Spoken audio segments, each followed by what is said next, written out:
Welcome, welcome. This is where all the magic happens. And by magic, I mean artists don't really need confidence. It's all about experience. Skill, it's questionable. Repetition, that's all it really is about. The more you do something, the better you either become or the better you think you become, regardless.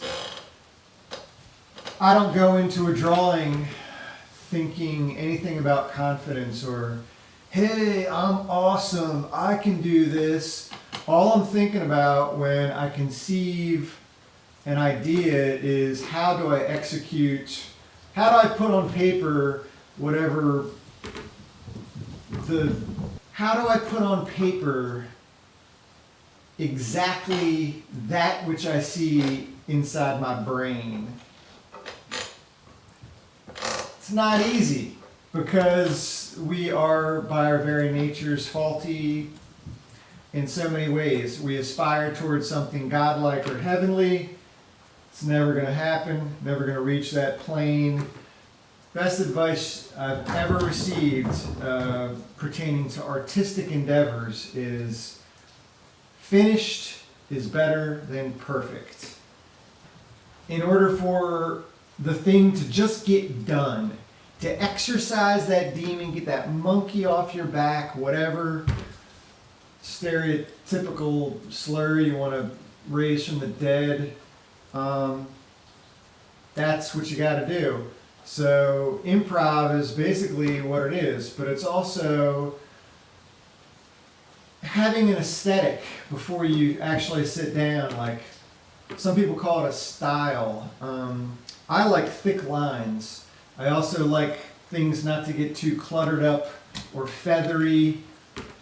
When I was a younger artist, I liked crow-quill and real fine lines, and I'm not into that now. I'm more into just blacks and whites and high contrast.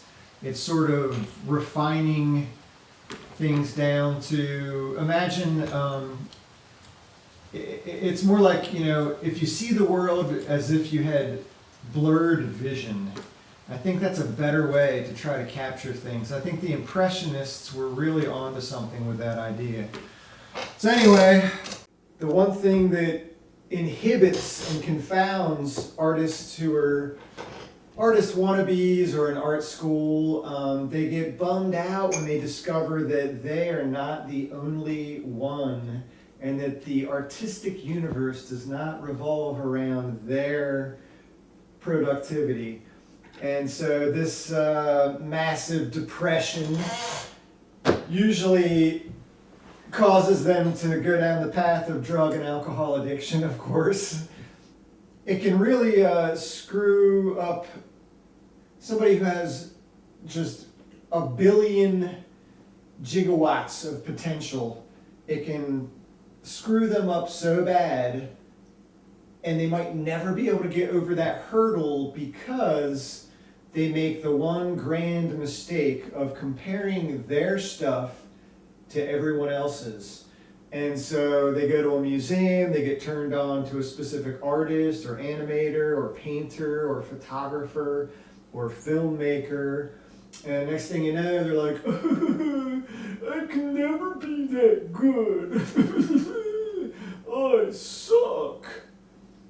Forgetting the one most crucial tidbit of information that an older artist, that's where my hair comes in. We all got our own unique whatever, and it doesn't matter what the rest of the world thinks.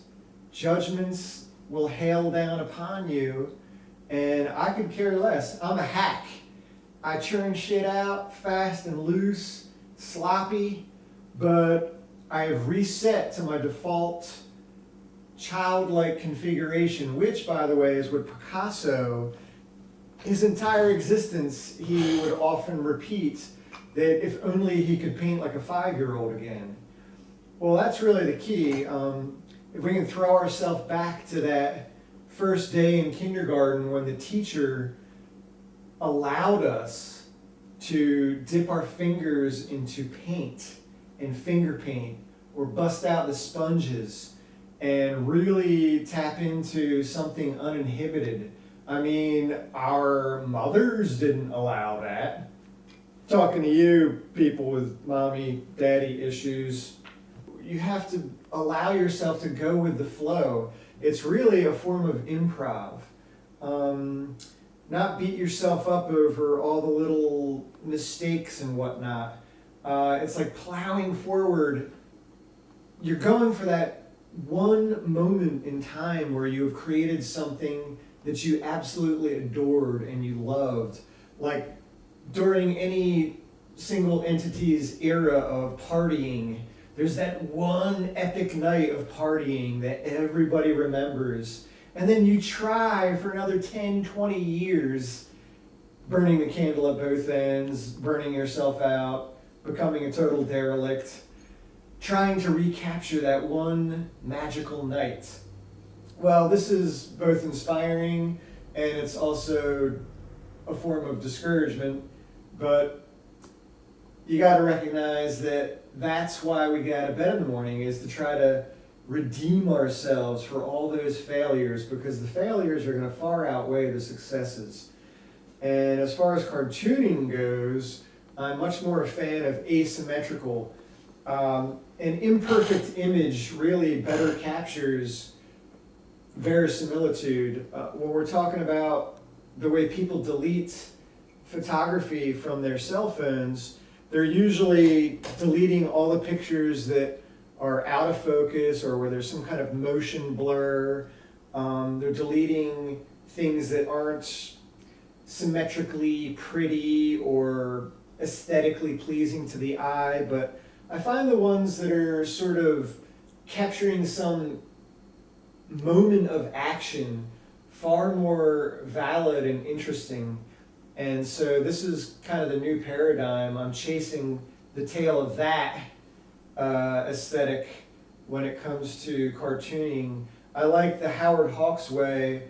If I can apply his method of filmmaking to doodling these cartoon characters, which was, he would often have overlapping voices. So actors would, they're constantly talking over one another the way real people do, interrupt each other. You know who you are, yes.